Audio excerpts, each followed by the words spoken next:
Hello friends, ओम श्री गणेशाय नमः। ओम नमः शिवाय। आप सभी का स्वागत है आपके अपने यूट्यूब चैनल पर। फ्रेंड्स, आज हम आपको इस वीडियो में बताने जा रहे हैं श्रावण मास महात्म के 18वें अध्याय की कथा के बारे में, जिसको सुनने मात्र से ही प्राप्त होती हैं सभी प्रकार की सिद्धियां, धन, ऐश्वर्य और वैभव। फ्रेंड्स, वीडियो शुरू करने से पहले आपसे रिक्वेस्ट है, अगर आप हमारे चैनल पर नए हैं और आपने अभी तक चैनल को सब्सक्राइब नहीं किया है तो प्लीज़ सब्सक्राइब कीजिएगा चैनल को। साथ ही प्रेस कीजिएगा बेल आइकन को, जिससे नए वीडियो से रिलेटेड नोटिफिकेशन आपको तुरंत प्राप्त हो सके। और वीडियो पसंद आने पर वीडियो को लाइक और शेयर जरूर कीजिएगा, ताकि सभी भक्तों को इस वीडियो का लाभ प्राप्त हो सके। और कमेंट बॉक्स में ओम नमः शिवाय जरूर लिखिएगा। श्रावण मास महात्म। सभी प्रकार के विघ्नों का नाश करने वाले तथा सारी सृष्टि का पालन करने वाले श्री गणेश जी तथा ज्ञान के दाता देवी श्री सरस्वती जी तथा सब पुराणों के कर्ता श्री व्यास जी तथा श्री गुरुदेव जी के चरण कमलों में नमस्कार करके भगवान की श्रद्धा और भक्ति रस में डूबे हुए श्रावण मास महात्म की कथा कहती हूँ। आशा दशमी व्रत का विधान। सनत कुमार बोले, हे भगवान, हे पार्वती नाथ, हे भक्तों पर अनुग्रह करने वाले, हे दया सागर, अब आप दशमी तिथि का महात्म बताइए। ईश्वर बोले, हे सनत कुमार, श्रावण मास में शुक्ल पक्ष की दशमी तिथि से यह व्रत आरंभ करें।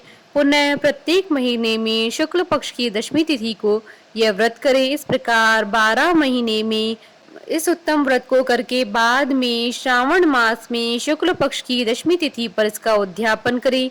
राज्य की इच्छा रखने वाले राजपुत्र, उत्तम कृषि के लिए कृषक, व्यवसाय के लिए वैश्य पुत्र, पुत्र प्राप्ति के लिए गर्भिणी स्त्री, धर्म अर्थ काम की सिद्धि के लिए सामान्य जन, श्रेष्ठ वर की अभिलाषा रखने वाली कन्या, यज्ञ करने की कामना करने वाले ब्राह्मण श्रेष्ठ, आरोग्य के लिए रोगी और दीर्घकालिक पति के परदेश रहने पर उसके आने के लिए पत्नी, इन सबको तथा इसके अतिरिक्त अन्य लोगों को भी इस दशमी व्रत को करना चाहिए। जिस कारण जिसे कष्ट हो तब उसके निवारण हेतु उस मनुष्य को यह व्रत करना चाहिए। श्रावण मास में शुक्ल पक्ष की दशमी के दिन स्नान करके देवता का विधिवत पूजन करके घर के आंगन में दसों दिशाओं में पुष्प, पल्लव, चंदन से अथवा जौ के आटे से अधिदेवता की शस्त्र वाहन युक्त स्त्री रूपा शक्तियों का अंकन करके नक्त वेला में दसों दिशाओं में उनकी पूजा करनी चाहिए। घृत मिश्रित नैवेद्य अर्पण करके उन्हें पृथक पृथक दीपक प्रदान करने चाहिए। उस समय जो फल उपलब्ध हो वही चढ़ाने चाहिए। इसके बाद अपने कार्य की सिद्धि के लिए इस प्रकार प्रार्थना करनी चाहिए, हे दिग्देवता, मेरी आशाएं पूर्ण हो और मेरे मनोरथ सिद्ध हो, आप लोगों की कृपा से सदा कल्याण हो। इस प्रकार विधिवत पूजन करके ब्राह्मण को दक्षिणा देनी चाहिए। हे मुनि श्रेष्ठ, इसी क्रम से प्रत्येक महीने में दशमी तिथि का व्रत सदा करना चाहिए और 1 वर्ष तक करने के अनंतर उद्यापन करना चाहिए। अब पूजन की विधि कही जाती है। स्वर्ण अथवा चांदी अथवा आटे से ही दसों दिशाओं को बनाएं। उसके बाद स्नान करके बलि भांति वस्त्राभूषण से अलंकृत होकर बंधु बांधुओं के साथ भक्ति पूर्वक मन से दशों दिग देवताओं का पूजन करना चाहिए। घर के आंगन में क्रम से इन मंत्रों के द्वारा दिग देवताओं को स्थापित करें। इस भवन के स्वामी और देवताओं तथा दानवों से नमस्कार किए जाने वाले इंद्र आपके ही समीप रहते हैं। आप ऐन्द्री नामक दिग देवता को नमस्कार है। हे आशी, अग्नि के साथ परिग्रह अर्थात विवाह होने के कारण आप आग्नेय कही जाती हैं। आप तेज स्वरूप है तथा पराशक्ति हैं, अतः मुझे वर देने वाली हूँ। आपका ही आश्रय लेकर वे धर्मराज सभी लोगों को दंडित करते हैं, इसलिए आप सैमिनी नाम वाली हैं। हे यामे, आप मेरे लिए उत्तम मनोरथ पूर्ण करने वाली हो।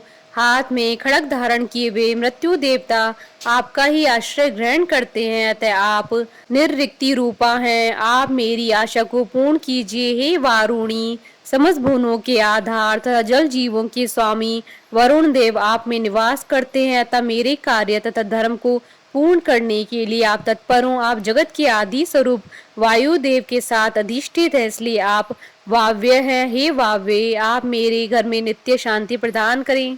आप धन के स्वामी कुबेर के साथ अधिष्ठित हैं, अतः आप इस लोक में उत्तरा नाम से विख्यात है। हमें शीघ्र ही मनोरथ प्रदान करके आप निरुत्तर हो।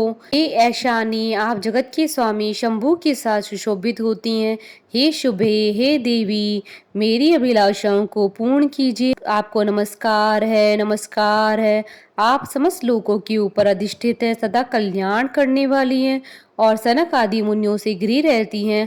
आप सदा मेरी रक्षा करें, रक्षा करें।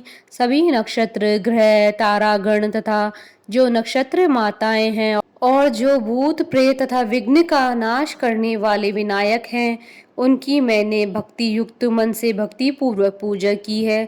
वे सब मेरे अभीष्ट की सिद्धि के लिए सदा तत्पर हो।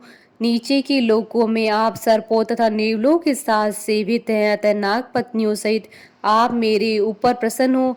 इन मंत्रों के द्वारा पुष्प धूप आदि से पूजन करके वस्त्र अलंकार तथा फल निवेदित करना चाहिए।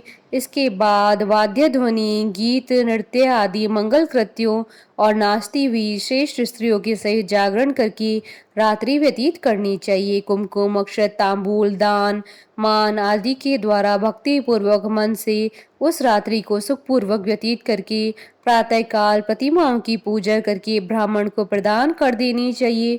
इस विधि से व्रत को करके क्षमा प्रार्थना तथा प्रणाम करके मित्रों तथा प्रिय बंधुजनों को साथ लेकर भोजन करना चाहिए। हे तात, जो मनुष्य इस विधि से आदर पूर्वक दशमी व्रत करता है वह सभी मनोवांछित फल प्राप्त करता है। विशेष रूप से स्त्रियों को इस सनातन व्रत को करना चाहिए, क्योंकि मनुष्य जाति में स्त्रियां अधिक श्रद्धा कामना परायण होती हैं।